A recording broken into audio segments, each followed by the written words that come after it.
Good morning. Ngasigi card ki message habitan yung minutes ko ma'am. Ado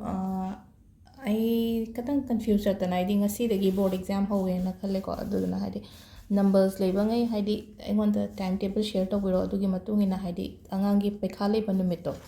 adu do hana matam do advance oina share tawjara ba ko adum ai gi whatsapp number ki kalon yaw ko ni ko post makha gi da khara dum chikal adum yeng biyo adu 10 gi euro 12 gi euro adu aingonda share to biro adu matung ina ai matam do hana hai tare ko ti aina hapak pasidi theng ba yawe ngan ba yawe aduna advance oina hapak na bagi damakta timetable ke ka do aingonda whatsapp dum to biro ko do sidagi khanbira se aham bagi ahum se ko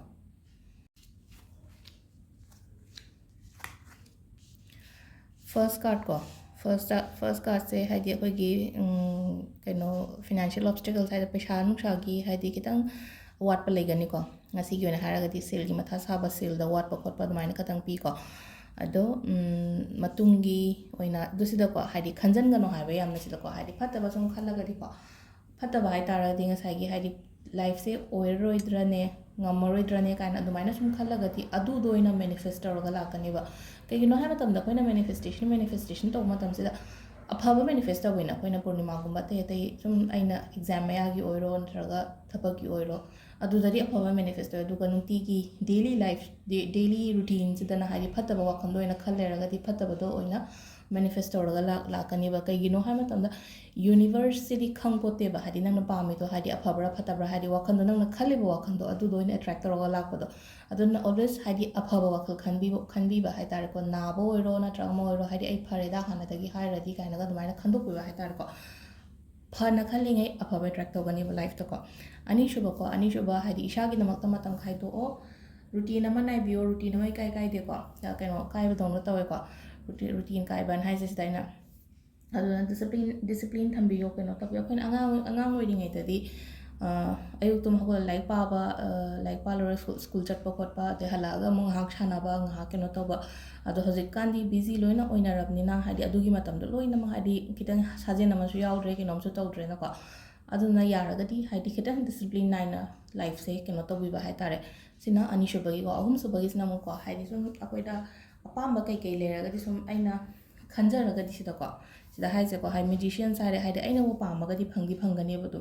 ado aina pamma photo ado sida su chap manana ko haidi manifest to yo basta ko haidi nangna manifest tawraga di nangna pamma photo loim phangni habi sida hai se kaino ha kan sida if you manifest what you want you will get everything and have a simple message hara card na ko aina pamma photo aina manifest tawraga di phangani haibai kaino ne ba